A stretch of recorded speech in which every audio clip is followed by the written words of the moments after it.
প্রিয় দর্শক সবাইকে প্রীতি শুভেচ্ছা জানিয়ে আমরা শুরু করছি SSRM পলিটিক্স প্লাস অনুষ্ঠান এবং আপনারা নিশ্চয়ই জানেন যে বঙ্গবন্ধু যুগ থেকে যুগান্তরে আমাদের আজকের শিরোনাম। মশিউর রহমান স্যার, আপনাকে দিয়ে এই পর্বটি শুরু করতে চাই এবং আপনি নিশ্চয়ই জানেন যে আমরা তো উপাধি দিলাম 23শে ফেব্রুয়ারি 1969। তারপর কিভাবে তিনি জাতির জনক হয়ে উঠলেন, জাতির পিতা হয়ে উঠলেন, আমরা আপনার কাছ থেকে শুনবো। আমরা আমার সহকর্মী আশিকুর রহমান অপুর একটি প্রতিবেদন আছে, সেটি দেখে আপনার কাছ থেকে শুনবো। ৬৯-এর গণঅভ্যুত্থান জানিয়ে দিয়েছিল শেখ মুজিবুর রহমানই বাঙালির মুক্তির পথপ্রদর্শক।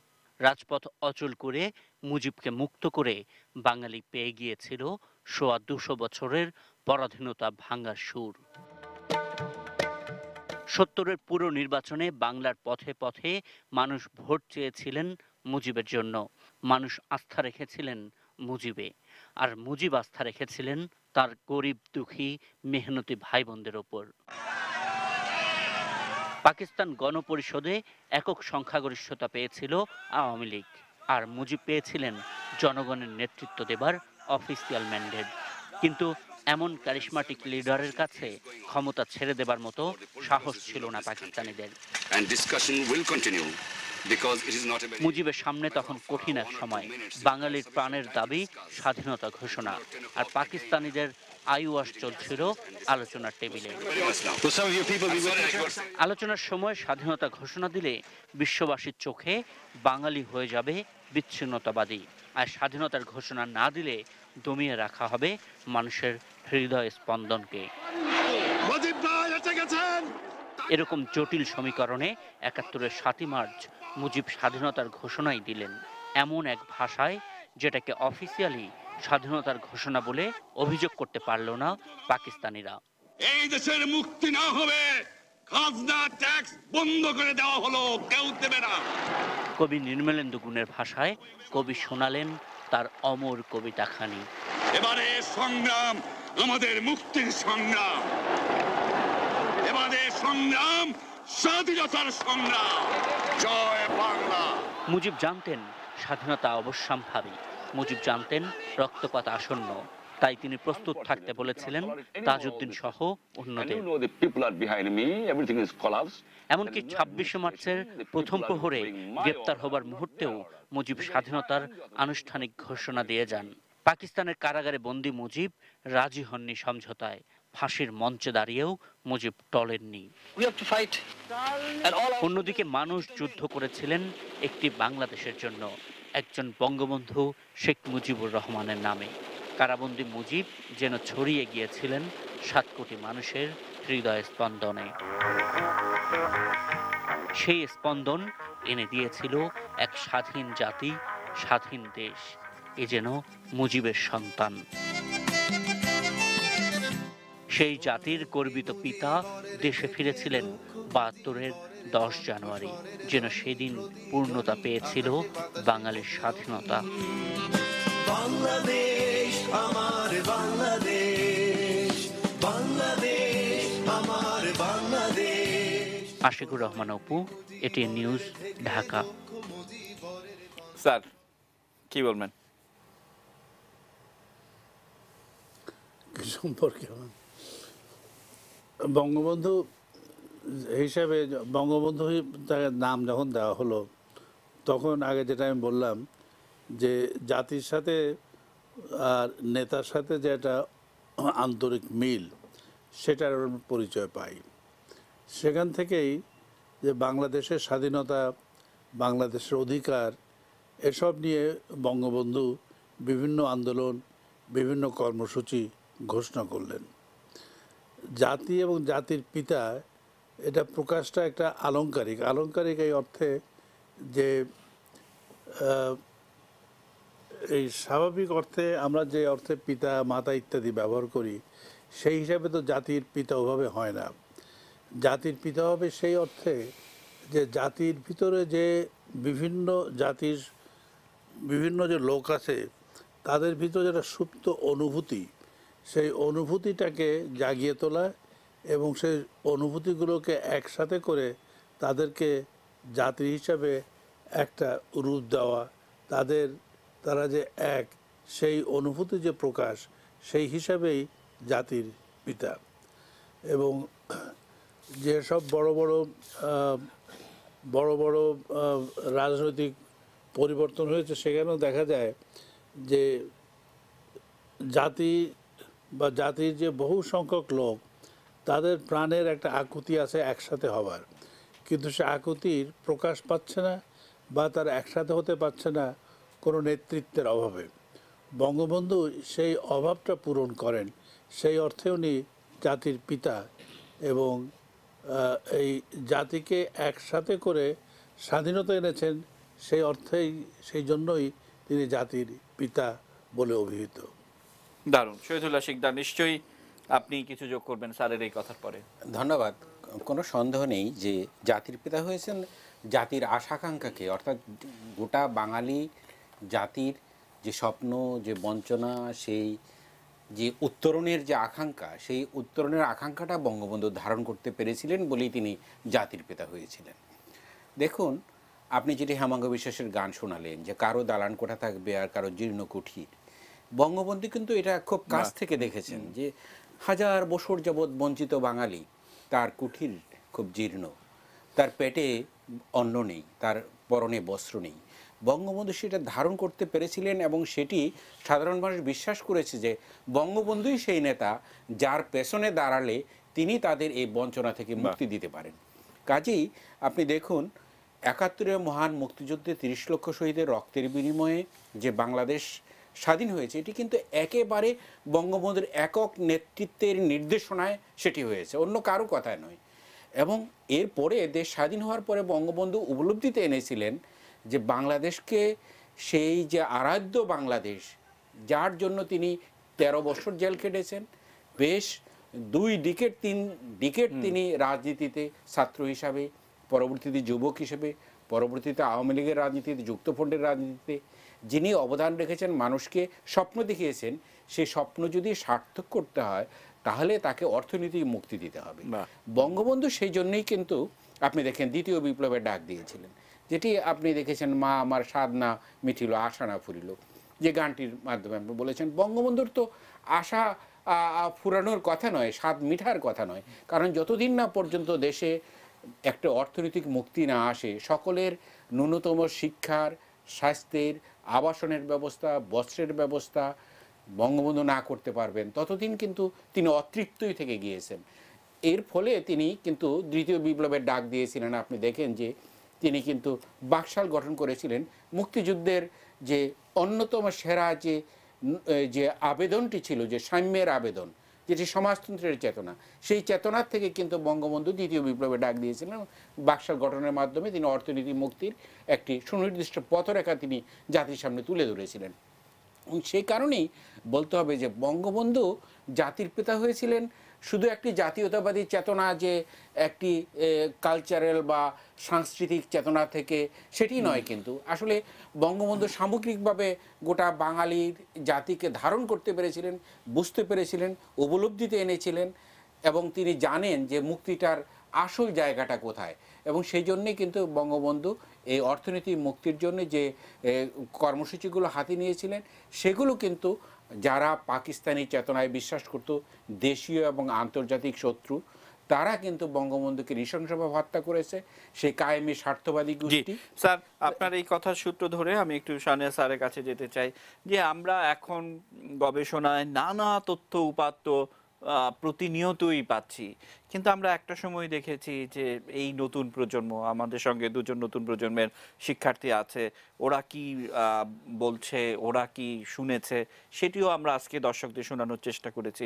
কিন্তু একটা সময়ে এই বাংলাদেশে যুগের পর যুগ ভুল ইতিহাস তো শেখানো হয়েছে, তাই না?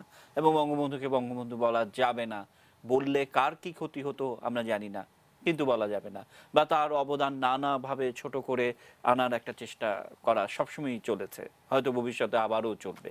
তো এটি কোন ধরনের রাজনীতি, বা এটি করে পাঠ্যপুস্তকে আমরা দেখেছি বিশেষ করে শিক্ষার্থীদের মাধ্যমে একটা ভুল প্রজন্ম তৈরি করা হয়েছে? দেখুন, এটা আমি খুব কিছুটা সংশ্লিষ্টতা আমার ছিল ব্যাপারটা কাছে থেকে বোঝার, এবং আমি এখনও আমার মধ্যে ওই প্রশ্নই দাঁড়ায় যে কি এমন সংকট ছিল বঙ্গবন্ধুকে বঙ্গবন্ধু না বলার মধ্য দিয়ে লভ্যাংশ ঘরে তোলার, এটা আমার কাছে এখনো স্পষ্ট না।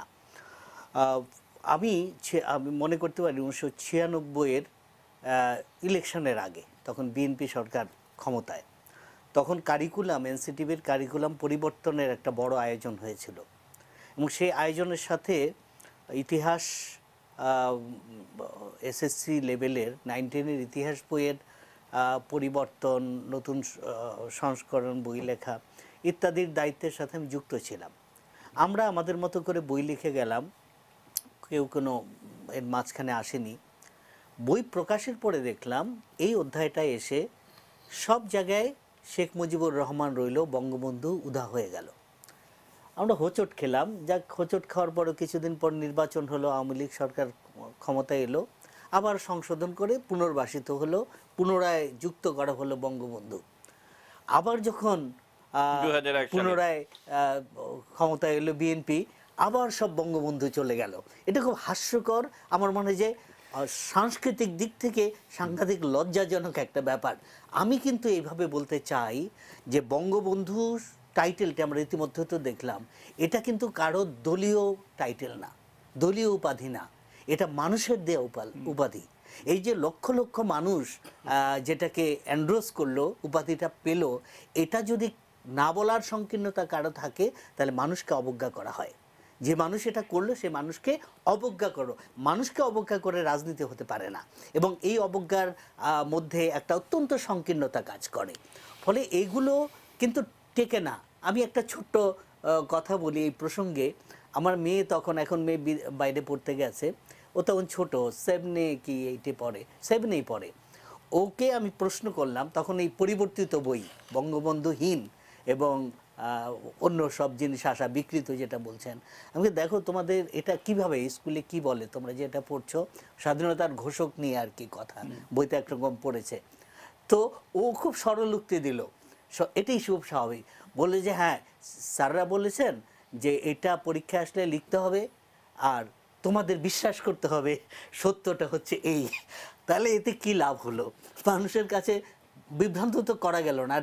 বিভ্রান্ত করার দরকারটা বা দায়টা কী পড়ছে? ঠিক একইভাবে আপনি দেখবেন যে একটা সময় পর্যন্ত বঙ্গবন্ধু শুধু না, বঙ্গবন্ধুর ভাষণ বা ইত্যাদি ইত্যাদি, মুক্তিযুদ্ধের নানা কিছু প্রায় অজানা করে ফেলার চেষ্টা ছিল তথ্য মিডিয়ায়, আপনারাও সেটা উপলব্ধি করেছেন। সেগুলো মানুষ জানতেই পারেনি। কিছু বিভ্রান্তি হয়তো হয়েছে, কিন্তু হিস্ট্রি কখনো কেউ কিন্তু পাল্টে ফেলতে পারে না। কিছু সময়ের মধ্যে বিভ্রান্তিতে ফেলে তারপরে সেটা আবার ফিরে আসে, ফিরে তো এসেছেই এবং প্রবলভাবে ফিরে এসেছে। অসাধারণ একটি কথা যে প্রবলভাবে ফিরে এসেছে এবং মানুষকে অবজ্ঞা করে রাজনীতি হয় না, যেটা আপনি বলছিলেন। মশিউর রহমান স্যার, আমার কাছে একটি বিষয়, এই যে আমাদের ভিতরে যে ধরনের বিষয়গুলি থাকে যে আমরা বঙ্গবন্ধুকে বঙ্গবন্ধু বলবো না বা নাম মুছে ফেলবো বা নানান ধরনের বিষয়গুলি থাকে, কিন্তু ইতিহাসের যে উপাদান, যেখানে যেটা থাকার সেখানে কিন্তু সেটা অনিবার্যভাবেই রয়ে যায়।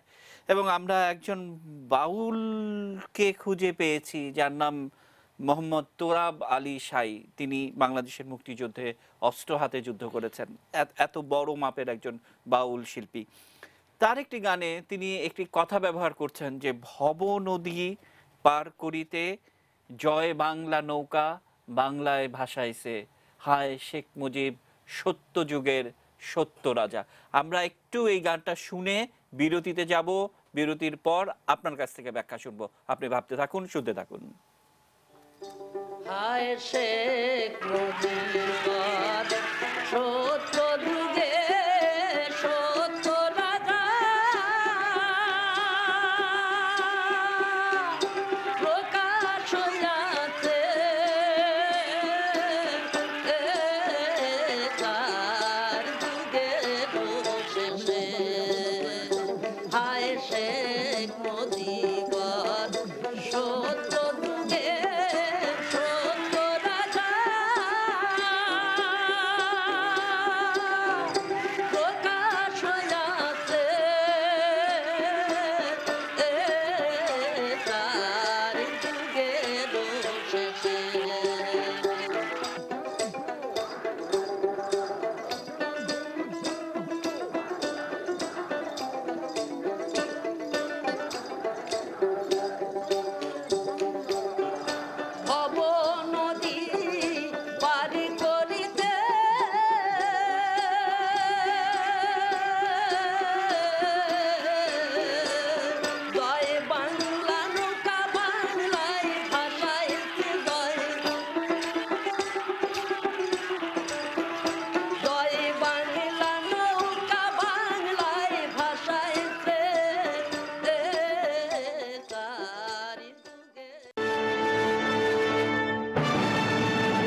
প্রিয় দর্শক, বিরতির পর আবারও আমন্ত্রণ। দেখছেন এটিএন নিউজ, বঙ্গবন্ধু যুগ থেকে যুগান্তরে। আমাদের আজকের এই অনুষ্ঠান নিশ্চয়ই জানেন যে বঙ্গবন্ধুর উপাধির 50তম বার্ষিকী আমরা উদযাপন করছি।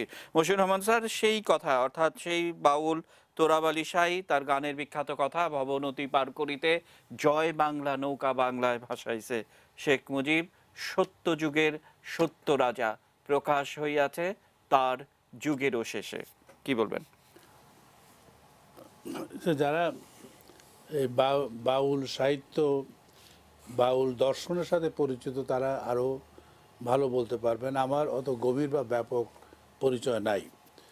তো বাউলদের চিন্তা চেতনায় তাদের প্রকাশে একটা জিনিস লক্ষণীয়, যে তারা এই জীবনের সাথে একটা আধ্যাত্মিক জীবন এবং বিশ্বজনীন যে অনুভূতি, এই দুটোর একটা মিশ্রণ আছে। এটাও তাদের একটা বিশ্বাস, আমাদের অনেকেরই বিশ্বাস, যে এই সময়টা চলে গেলে একটা ভালো সময় আসবে, একটা সত্য যুগ আসবে, এবং সত্য যুগের যে নেতা হবেন, সত্য যুগে যে আমাদের পথ প্রদর্শন করবেন, সে হবেন সত্য রাজা। রাজা অর্থ এখানে শাসনকর্তা ঠিক নয়, পথপ্রদর্শক, যার দৃষ্টান্ত, যার উপদেশ আমাদেরকে চালিত করবে।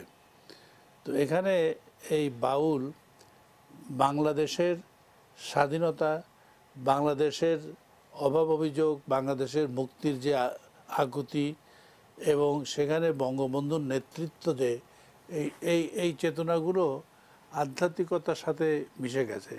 এবং যে ভব নদী, এটাও আলংকারিক, এবং এরও সেই গভীর অর্থ যে আমাদের পৃথিবীতে যে দৈনন্দিন জীবনের যে কষ্ট, দুঃখ ইত্যাদি, এগুলো পার হয়ে আমরা সত্য যুগে সুখের দিন দেখব, এবং আমাদের সুখের দিনের পথে পরিচালিত করছেন একজন সত্যবাদী লোক। এবং সত্যবাদী লোক যিনি জানেন শুধু তাই না, তার উদ্দেশ্য হলো সেই সত্যকে আবিষ্কার করা এবং সেই সত্য লক্ষ্যে আমাদেরকে নিয়ে যাওয়া। এই যে মানুষের, সাধারণ মানুষের জীবনের সাথে এই যে সম্পর্ক, এটা কিন্তু অত্যন্ত গুরুত্বপূর্ণ। এবং আমার ধারণা বঙ্গবন্ধু, যেটা আমি আগেও একবার বলেছি, অনেক সময় বলি, যে বঙ্গবন্ধুর জীবনে একটা সাংস্কৃতিক দিকও ছিল, এবং সেই সাংস্কৃতিক দিকটাই তার রাজনৈতিক চেতনা বা রাজনৈতিক যে বোধ, তাকে লালিত করেছে সবসময়। যদি এর সাংস্কৃতিক দিকটা না থাকতো, শুধু যদি রাজনৈতিক কৌশলের দিকে তাকাতেন, তাহলে হয়তো এই কঠিন সিদ্ধান্তগুলো নিয়ে সামনে এগোনো সম্ভব হতো না। দারুণ স্যার। এই সংস্কৃতি তাকে, তার এই রাজনৈতিক কৌশলকে ক্ষমতা দিয়েছে, জীবন দিয়েছে। অসাধারণ। শহীদুল্লাহ স্যার নিশ্চয়ই অনেক কিছু যোগ করার জন্য বসে আছেন। স্যার কি বলবেন? ধন্যবাদ। অ্যাকচুয়ালি দেখুন, যে আমাদের বাউল, যে সত্যের রাজা, সত্যের যুগে, আসলে এই কথাটি উনি বলেছেন। বাউলরা তো প্রকৃতির সৃষ্টি, এবং মানুষের আশা আকাঙ্ক্ষার যে প্রতীক, প্রতিফলন বাউলদের কথায় আমরা পাই। বাউলদের গানে জীবনের গুরু রহস্য খুঁজে পাওয়া যায়। মানুষের জীবনের কোনো শেষ ব্যাখ্যা নেই, চাওয়া পাওয়ারও কোনো শেষ ব্যাখ্যা নেই, সাফল্যের কোনো মাপকাঠি নেই, ব্যর্থতারও আপনি কোনো পরিমাপ করতে পারবেন না। তাহলে এই যে অসীম ভাবনার জায়গাটা, যেটা বাউলরা সাধারণ মানুষের মাঝে, এটা ওরা গানের মাধ্যমে মানুষের মাঝে তুলে নিয়ে আসেন, এই বিষয়টি আসলে কিন্তু প্রকৃত সত্যের উচ্চারণ আমি বলবো, যেটি শেষ সত্যটা বাউলদের কাছে খুঁজে পাওয়া যায়। কোনো গোত্র, কোনো শ্রেণী এক একটা বিশ্বাস থেকে এক একটা কথা বলে, কিন্তু বাউলদের কিন্তু সকল জায়গায় বিচরণ, এদের কোনো নিজস্ব কোনো পরিধি নেই। ঠিক তেমনি আমি বিশ্বাস করি বঙ্গবন্ধুকে যিনি সত্যযুগের সত্য রাজা বলেছেন, তার মানে তিনি বিশ্বাস করেছেন যে বঙ্গবন্ধু প্রকৃতির সৃষ্টি, বাংলার মানুষের আশা আকাঙ্ক্ষার প্রতীক। সুতরাং বঙ্গবন্ধু তেমনি সকল সময়ের সকল বাঙালির একটি, মানে কি বলবো, যে আবেদনের জায়গা থেকে বঙ্গবন্ধুর তৈরি। জি, আমরা একটু স্যারের ব্যাখ্যা শুনবো। স্যারের ব্যাখ্যা শুনে, আমাদের সঙ্গে দুজন শিক্ষার্থী আছে, অনেকক্ষণ ওদেরকে বসিয়ে রেখেছে, ওদের ভাবনা আমরা একটু শুনতে চাই। স্যার, আপনার আমাদের দেশে বাউল চিন্তা একটা ধারাবাহিকতার মধ্য দিয়ে গিয়েছে। সুফিজম সেই 11 শতক থেকে ধরি 16 শতক পর্যন্ত, তার শুরু পর্যন্ত একাধারে সুফিজম মানবতার কথা বলে মানুষকে এগিয়ে নিয়েছে। তারপরে শ্রী চৈতন্য তার নব্য বৈষ্ণব আন্দোলনের মধ্যে দিয়ে সেই মানবতাকেই প্রতিষ্ঠিত করতে চেয়েছে। এরপরে যখন বাউল তত্ত্ব এবং বাউলদের বিকাশ ঘটল মোগল যুগের শেষে, এখানে এসে বঙ্গবন্ধুর সময় যদি আমরা আসি, দেখব যে সেই মানুষ ওই ধারাবাহিকতায় মানুষের কথাই বলেছে এবং সেখানে সে সত্য মানুষ খুঁজেছে। আপনি জানেন যে মুক্তিযুদ্ধের আগে অসহযোগ আন্দোলন যখন চলছিল 7ই মার্চের পরে, সেই সময় কিন্তু শত শত বাউলের কথা জানা যায়, তারা গ্রামগঞ্জে ছড়িয়ে পড়েছে বঙ্গবন্ধুর কথা ছড়িয়ে দিতে। অর্থাৎ বঙ্গবন্ধু তাদের কাছে একটি প্রতীকী মানুষ হিসেবে দাঁড়িয়েছিলেন যিনি মুক্তি দিতে পারেন, এবং সেটাই গানের মধ্যে তার রিফ্লেকশন। কিন্তু আমি মনে করি হঠাৎ না, এটাই ধারাবাহিকতা। তারা ওই মানুষকে, যারা মানুষ নিয়ে সাধন করেন, মানুষকেই উচ্চ রাখতে চান, সেই মানুষের নেতা হিসেবে তারা আপন করে পেয়েছিলেন বঙ্গবন্ধুকে।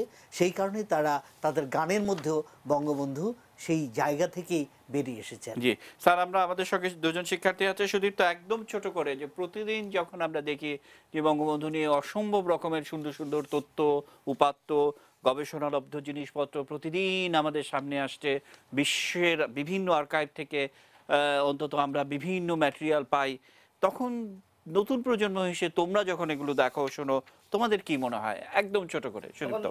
আমাদের একজন বাঙালি যে সারা বিশ্বের বুকে এই বাংলাদেশকে উপস্থাপন করেছে, বাঙালি হিসেবে নিজেকে উপস্থাপন করেছে, নিজেকে প্রতিষ্ঠিত করেছে, একজন বাঙালি হিসেবে গর্বে বুকটা ভরে ওঠে।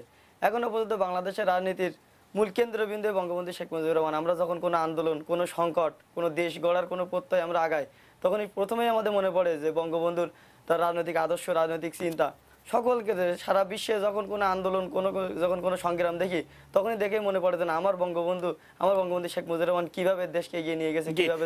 আমরা আবারও একটু আমাদের সঙ্গে জিনিয়া আপনি আছেন। জিনিয়া, একটা বিষয় যে বঙ্গবন্ধু তো 55 বছর বেঁচে ছিলেন, নিশ্চয়ই আপনি জানেন, এবং এর মধ্যে 13 বছর তিনি কারাগারে ছিলেন এবং শারীরিক দুর্বলতায়, অসুস্থতায় আরও 2 বছর তিনি পড়াশোনা করতে পারেননি বা অসুস্থ হয়ে থাকতে হয়েছে, এরকম একটি বিষয়। আমরা সব মিলিয়ে দেখি যে 38 বছর মাত্র তিনি কাজ করার সুযোগ পেয়েছেন, এবং এই 38 বছরের মধ্যে দেশ দিয়েছেন, জাতি দিয়েছেন, এবং অর্থনৈতিক মুক্তির সম্পূর্ণটি তার পরিকল্পনা। এবং এখনও বাংলাদেশের রাজনীতিতে, এবং যতদিন বাংলাদেশ থাকবে ততদিন রাজনীতির কেন্দ্রবিন্দুতে বঙ্গবন্ধু থাকবেন। কিভাবে সম্ভব?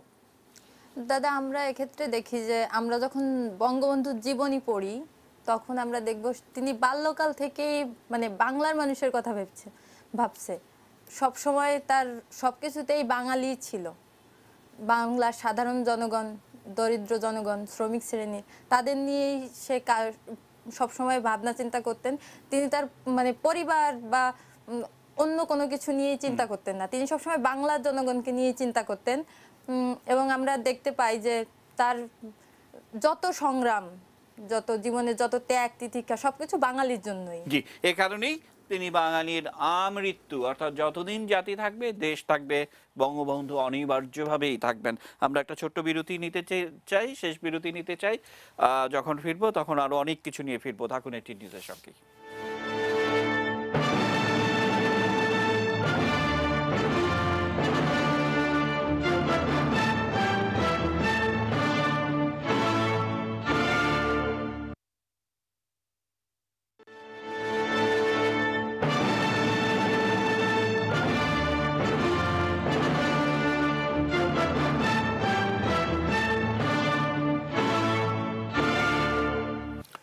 দর্শক, বিরতির পর আবার আমন্ত্রণ জানাচ্ছি। আমরা অনুষ্ঠানের একেবারে শেষ ধাপে চলেছে। আমাদের অতিথি যারা আছেন তারা প্রত্যেকে একবার করে সুযোগ পাবেন, বিশেষ করে এই স্টুডিওতে যারা আছেন। আমরা শেষ করব, এবং যে কথাটি বারবার বলার চেষ্টা করছিলাম যে হয়তো আমরা কেউ থাকবো না, কিন্তু এই বিষয়গুলো থাকবে। আমরা ছোট্ট একটি ভিডিও ক্লিপিংস দেখে আমরা অনুষ্ঠান শেষ করব। মশিউর রহমান, আপনাকে দিয়ে শেষ করব অনুষ্ঠান, অর্থাৎ আপনি ভাবতে থাকুন শেষে আপনি কি বলবেন। 1972 সালে এই ঢাকাতে বঙ্গবন্ধুর বাড়িতে হেমন্ত মুখোপাধ্যায় এসেছিলেন, এবং হেমন্ত মুখোপাধ্যায় এবং বঙ্গবন্ধু মিলে ঐতিহাসিক একটি গান দুজনে মিলে ঠিক করেছিলেন, সুরও হেমন্ত করেছিলেন। একেবারে হারমোনিয়াম বাজিয়ে 32 নম্বর বাড়িতে বঙ্গবন্ধুকে তিনি এই গানটি শুনিয়েছিলেন। সেখানে তিনি বলার চেষ্টা করেছেন যে এই জীবন নিয়ে তার কোনো দুঃখ, মান, অভিমান, হতাশা কোনো কিছুই নেই। তিনি যদি আবারও জন্মান, এই বাংলাদেশেই তিনি জন্মাতে চান। আমরা সেই গানটি শুনে আমরা অনুষ্ঠান শেষ করব। স্যার, আপনি বলবেন গানটি শেষ করার।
এই গানের ভেতর থেকে তিনি তার দীর্ঘ উজ্জ্বল সময়ের একটা উপসংহার টানতে চেয়েছেন, যেটা একটা প্রান্তিকে এসে হয়।